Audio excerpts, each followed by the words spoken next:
would start to experience derealization, which is like, I don't know what's real. I don't know what memories are real or not. Who am, like, what? And it's like a very bizarre feeling.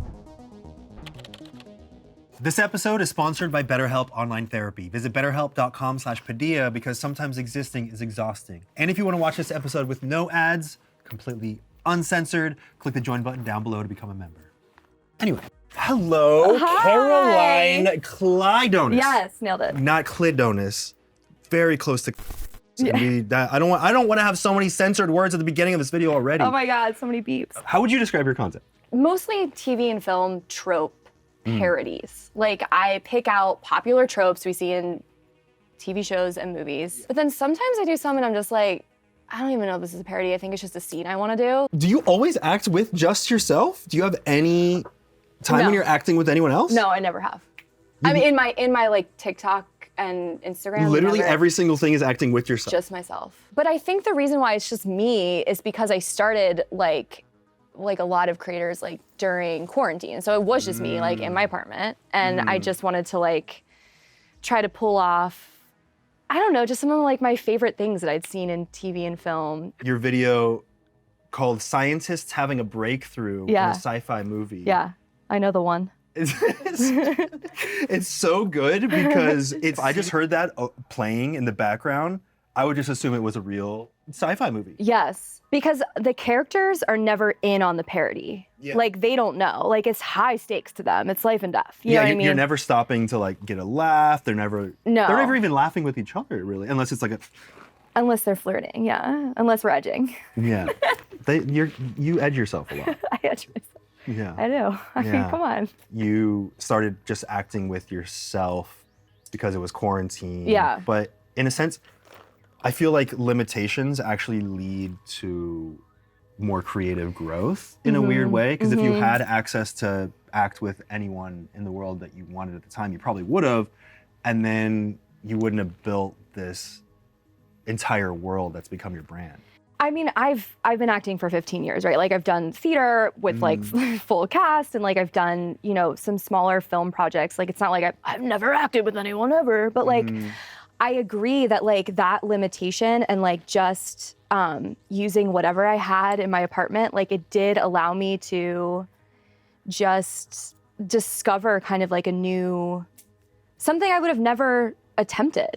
And so I think it was like this medium of like, I was able to just create, like, have an idea, put it out the next day. And it's like, I'm completing the creative cycle. And it's like, that is so, you kind of like rarely get to actually complete it in like an acting career. Like, yeah, for personal reasons, it reminds me of the early days of YouTube when it was so scrappy. There was no, you couldn't even make money on it. You literally just like, whatever you had was all that you had to work with. Something about your stuff just feels so much like it's just this like pent up expression that you just can't help but put out there. I think the scrappiness is part of the magic. And then if you reach a point where the production quality, like, is there a point where the production quality almost creates dissonance between that and the medium? It is just that kind of like, I'll use whatever I have. Like, I just have this idea and like, can I make it work? And you'd be surprised what you can make work. When did you first realize that you liked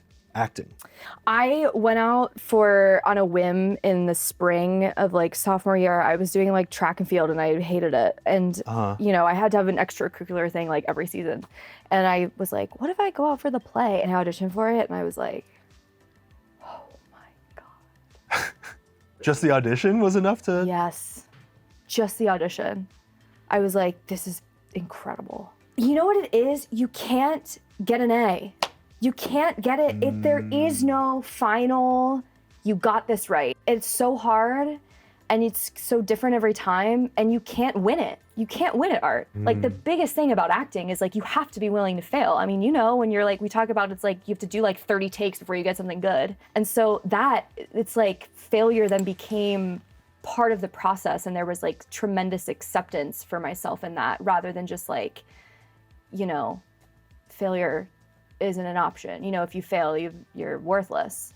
Did your life unfold differently than you imagined? Oh my God, yes. What did you imagine your life would be like? Oh my God, I thought I'd have an Oscar by the time I was like 24. My whole self-worth was like, what achievement can I bring home like a dog with a bone in its mouth, you know what I mean? And like, as soon as I got out of an academic institution and like moved here, I was just like, sorry, where's the A that I'm supposed to earn? I don't know what to do. And I had no sense of self-worth without that. Like, I think it's a little bit tinges of that kind of like cultural millennial dream of like, we worked so hard to give you everything. You can be anything. The world is your oyster. Bah! And it's like, cool, yeah. But also like, I think sometimes the double edge of that is like the tremendous pressure of like, oh my God, if I'm not great, Right. like I'm a failure. And So you move to LA and you immediately see success and you blow up and you get everything you ever wanted. yes. And then that was it. And then you begged me to be on the show. I know, and I was like, 'Cause hey, I'm you so with famous. the 3 Oscars, I think it's about time. Yeah. I was like, fine. Yeah. Yeah, no. Then I got out here and I was like, oh my God, my 20s were such a wake up call. I don't know how your 20s were, but like mine were just, Oh yeah, lots of wake up calls. yeah. I auditioned for a little bit, then I took a break and like I was working survival jobs. I was valeting cars, I was nannying for a long time. Valeting for Jack Black. My first valet job was Jack Black's house. God, terrifying. Just like parallel parking like Bentleys and like a Rolls Royce, like 21 years old, just like. Was it just 9 years of struggling? Was it struggling? No. I wouldn't say that. I mean, it's like I got out here and I quickly realized that the kind of way that I had learned to work the system in an academic institution was not going to fly when you're trying to pursue a creative career. Like it was like, that can't be my compass anymore. It's not just like put in the time, get A's. No, it's like, I mean, for creative careers, there's like 20 options you can try, and then none of them are a guarantee that it's gonna get you to the next rung. You know what I mean? There's no like ladder to climb, really. It's just kind of like, you could take improv classes, you could maybe end up with a commercial agent and start working commercially. You could, do theater. And it's like, which one do I pursue? And none of them have a guarantee. Like, where do I go? Everyone told me when I first started doing YouTube that the goal was traditional media. That I was wasting my time, putting all my energy into like, you're gonna use YouTube as a launch pad to get to TV and movies, because that's where the money's at. You gotta be famous, you gotta be a star. It just never felt right to me though, because I was like, okay, so I'm going to dedicate so much time to just do things that other people want me to do. Yeah. And, interestingly, I see, you've started to create your own stuff on TikTok and create all your own characters and create the roles that you always wanted to play and create the scenes that you always wanted to play in. Yeah.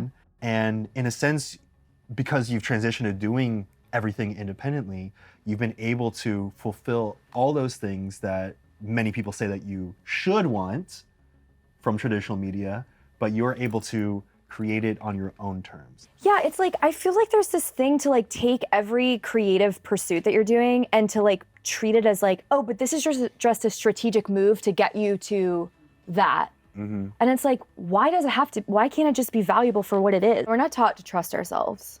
No, that's true. At all. No. And to be an art, like to create, that's the number, you have to trust your creative ideas, right? Which is like trust in yourself. Did you start to find your footing on TikTok when you made the Rune series? No, I was already like I had like some Hallmark series before that had like blown up. You had some bangers? I had some bangers. Yeah. Rune is where I really exposed myself in terms of like the parody really started to drop away. Like it was just like, it became its own thing. And are you a big sci-fi fantasy person? No. Okay. A little bit. Oh, I've seen them.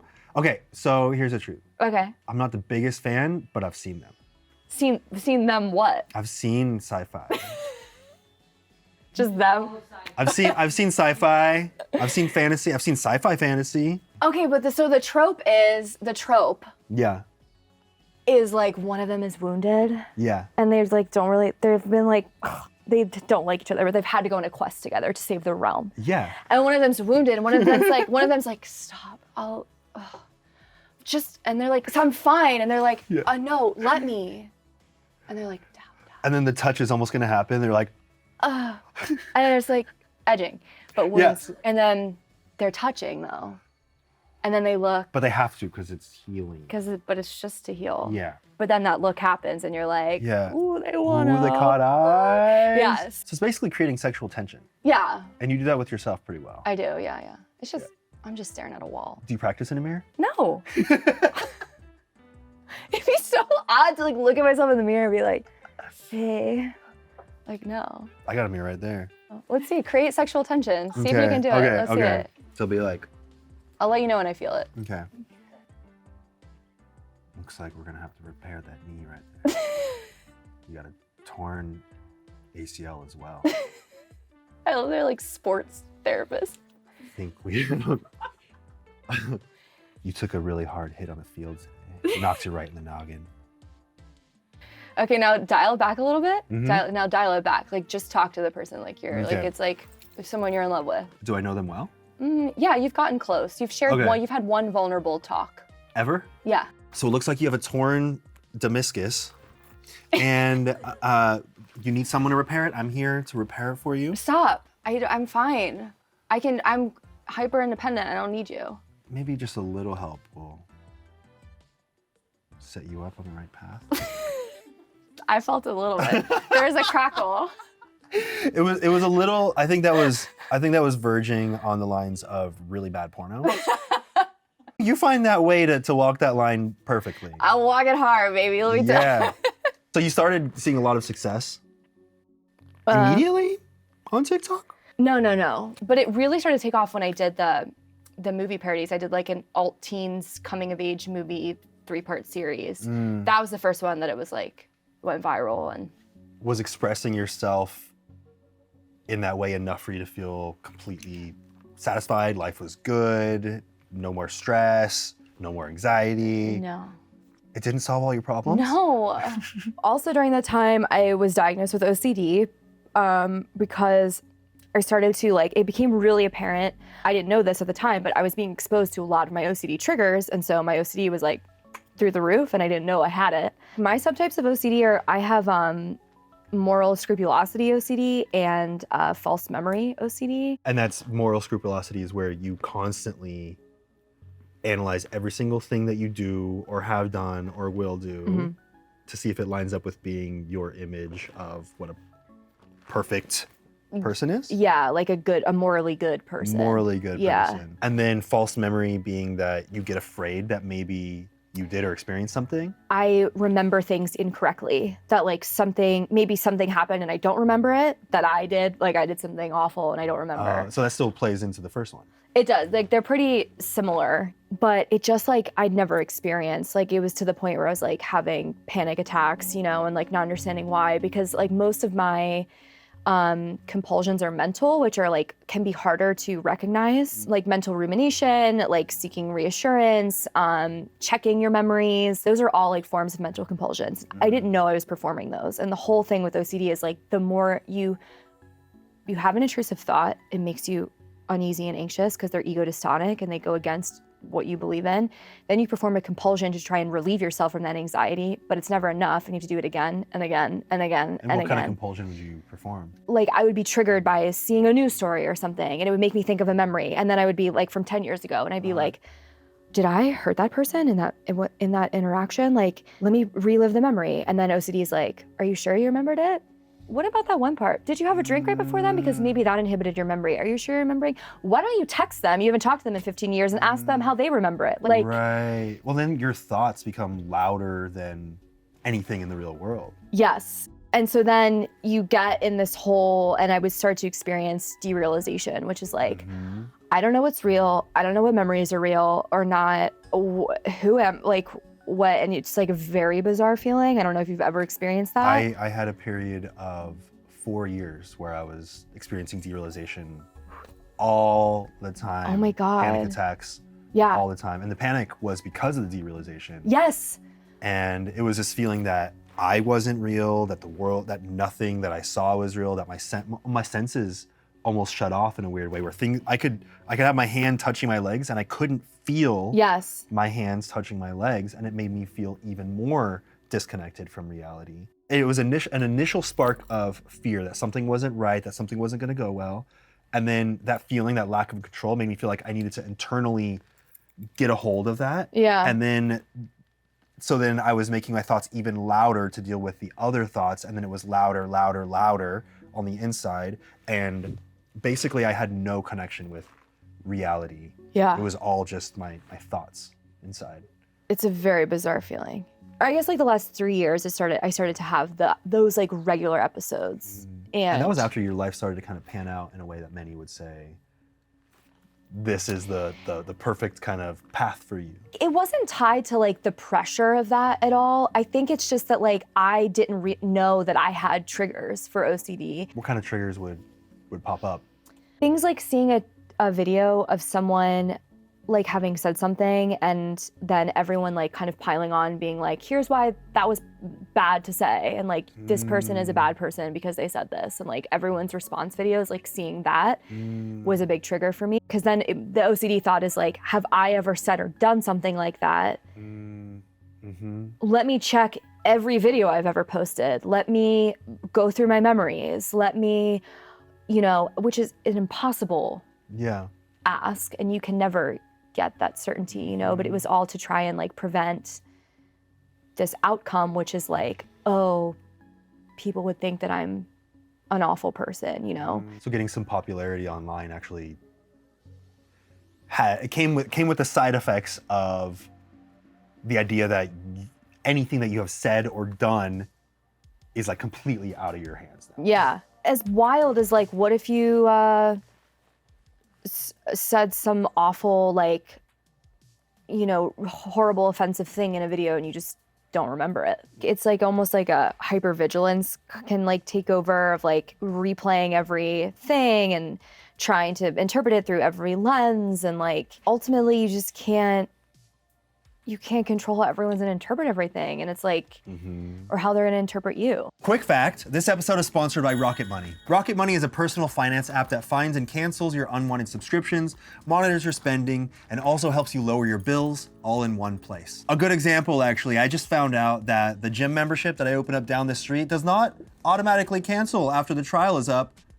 It's been 8 years. And apparently I'm not alone. Most Americans think they spend around $80 a month on subscriptions, but it's actually closer to $200. Rocket Money shows you all your subscriptions in one place and then cancels anything you don't want for you. It can even find subscriptions that you didn't know you were paying for. Like, yes, I did just find out that I was being double charged for Spotify, don't judge me. So stop throwing away your money, cancel your unwanted subscriptions, and manage your expenses the easy way by going to rocketmoney.com/Padilla. That's rocketmoney.com/Padilla. And I will say this only once more ever. rocketmoney.com/Padilla. Now, back to the world of Caroline Claydonus. The moment that you stopped chasing the idea of becoming exactly what you thought you should be, and you started just kind of going toward what felt right for you to creatively express yourself, is ironically when you started experiencing a lot of the, factors of success that you were kind of chasing before that. Yeah. Now you even get to do it full time. Yes. You just started doing it full time. Is this the praise part? Can I praise you now? Yeah, yes. Anthony Padilla, press a like. Yeah, it's so hard for me to take praise. I'm trying to get through this part. You changed my life, man. What the hell? You gave me an incredible gift. Press a like. Allie, you, Katsu, Mallory. Allie, can I say that you frequent TikTok, Allie? She's a TikTok frequenter. She saw your content and brought it to me and was like, hey, this Caroline Claydonus is doing such interesting things, playing all these characters and putting together these stories. It's kind of bordering the line of parody, but it's so genuine and sincere. And when she brought it to me, I remember checking it out and just being like, this feels so old school in the terms of, I can almost feel through watching your stuff that there's this creative energy, this self-expression that just needed to be out there. Yeah. And that's exactly the way that I felt when I first started creating content as well. And so we reached out to you and we wanted to support you in a way, to give you some resources, to give you some guidance, to allow you to be able to take this passion of yours and turn it into something that you're able to put all of your time into? Because you were working other jobs, like it was just like a fleeting thing where I could tell your passion was in it, but you didn't have all your time in it. So our hope was to give you the opportunity to be able to put all of your time and energy into it and see how that unfolded. I was at a crossroads where I was like, if this doesn't come into alignment with as a source of income, the time I was putting into it, it was becoming unsustainable. And I wasn't really sure what to do about that. And, you know, I was like, okay, well, maybe I should, like, some managers had reached out and like, maybe if I have like a manager to help me get more sponsored posts, that could help, you know? And I just didn't feel right. And they were telling me, you know, we're gonna get you, you know, and I'm just like, I'm just sitting there and like my body is just like, this doesn't feel right. It's like, I know I should want this, but it's like something about this feels like they don't see my creative heart in it. And like, I need the people to see that. And then my friend connected me to Kevin, my manager. He was like, you know, Anthony Padilla and like Preslake, and I had never heard of you, but only because I was not a YouTube kid. Like, but you were too busy getting straight A's. Yeah, I didn't have time. So I hadn't heard of you. And I was worried because again, I'm like, I don't know, like, is this gonna be someone who a predatory deal, let's go. Right? Like, make us some money off you, and then we're gonna throw you in the trash when we're done. Right? Or like, even like, I don't know what content you made. Like, what if it was like shit that I didn't agree with, you know? Prank videos. I don't want to be pranked, okay? Please don't prank me. The truth is, this has been a long con. And this is a prank channel. You're on camera there, and there, and there, and there. Yeah. There's a mic? Yeah. Oh God, I don't want to play into your derealization. No. Yeah, and then I had a meeting with Ali first, and I was like, came away from that meeting, it was like, I was at my boyfriend's house. And he was like, how was it? And I was like, someone literally just said to me, like, is it cool if we just like help you do your dream? Like, just basically support you to like do the thing you want to do. And it's just like, I kept being like, what's the catch? And they're like, there was none. Then I met with you, and like I've said earlier, is like, I really felt like you saw me. You saw the creative heart in what I do. Like, yes, there's silly videos and it's levity and like, who cares? But like the fact that you're like, oh, I watch them and I can see that you like just want to like, that was like, not only did I have someone being like, oh, let me generously support you, but like also I see you, and to feel understood was like, I mean, I was just like, jackpot. Like, I don't know what I did to deserve this, but like, holy shit. Oh my God, even just having somewhere other than my tiny apartment to shoot in, I call it like, it feels like finally like separation of church and state. Like, It's like, I was ripping apart my place to like film a video and then like editing it. So it's just like, there's like space. It feels like there's support. It feels, you know, but I remember that like just this past December was like the first month that I was like only doing that. And I felt like I kept like someone was gonna like knock on my door and be like, what are you doing? Like, get to work, because I'd never been able to just only focus on that. I felt like I was doing something wrong, you know? And it was like, no, like this is what you do. It's really wild and cool. Our goal is to do the things with you that I wish that a company would have done with me, to provide me with, you know, full autonomy, but still, you know, still having support, because I felt like I was already able to do all the things that I was already doing. Yeah. I didn't need a company breathing down my neck and checking everything. I just didn't have the resources. Yeah. And, you know, taking off that burden and worry that comes with having to work other jobs, it allows you to just focus on your creativity and expressing yourself. Yes. So how has that changed the work? You know, I think in a big way, it like forced me, not forced, but like I had to like fully take ownership of what I was doing. I think that there was a safety in like, this is just a fun little thing I do on the side. Like, cause then if it failed, like then it was safe to be like, it's not too serious. Yeah, whatever. I actually didn't care about that stupid thing anyway. Right. Stupid. It's just something I did on the side. Like, who cares? And now it's like, I fully stand behind it. It's like, I'm doing this. And that feels scarier, of course. Like the fear voices, they yammer on all the time and they're like, nah, what if you fail? It's like, okay, we'll be fine. And, but there is something cool in that, if that is like taking ownership of it in a way is like, no, I know what the hell I'm doing. Like, I love this. I'm good at it. Like, what? It's okay. Like, it's okay to just like love something and like get better at it and like put something into it and like fully stand behind it and to like believe that there are people that like also want to stand behind it. Like, that is like a huge, I think like having that reflected in my reality to me of like, no, people want to support this is like so incredible. I'm meeting a new creative edge, which is really fun. That was the other thing. I was bored making just TikToks. I was getting bored. Now you're creating longer form Yes, content. which is a huge challenge. Like big, even just like getting down, because like I can know how to get like a 60-second, I can trim the fat for a 60-second video. Like I know. And now with YouTube, it's like, okay, when do I want to let this breathe?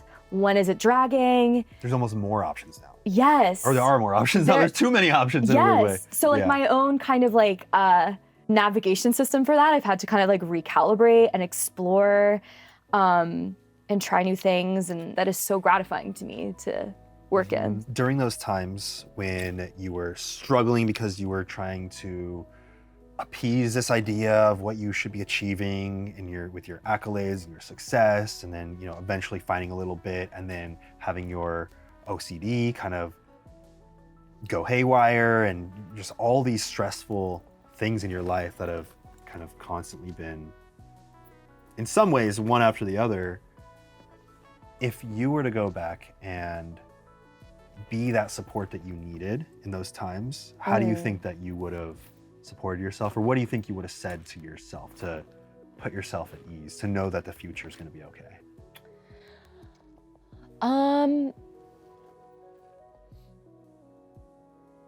I would have just told her to keep trusting herself, like her creative voice, and that it's not something to be embarrassed by. I think a lot of people are embarrassed to be seen trying and like fully committing to something. And, it's like, you have to, like, if you want to make something, like, you got to just commit. And like, you'll never regret committing, you know what I mean? But you can, I don't know, I think. Unless it's marriage. Yeah. Few people have regretted that. I've heard. As children of divorce. I've heard. Yeah. Yeah, I think just to keep going and to keep trusting. Like she just needed to know to not be embarrassed by them, and that like, if you feel proud of them, then like that's the only marker you need, My first video was like with my What? was not me using my vibrators, but me, like, I did a skit with my vibrators. You did a skit with your vibrators? Multiple vibrators? Yeah, well, we kind of more than one. Right, yeah, you have one for every occasion.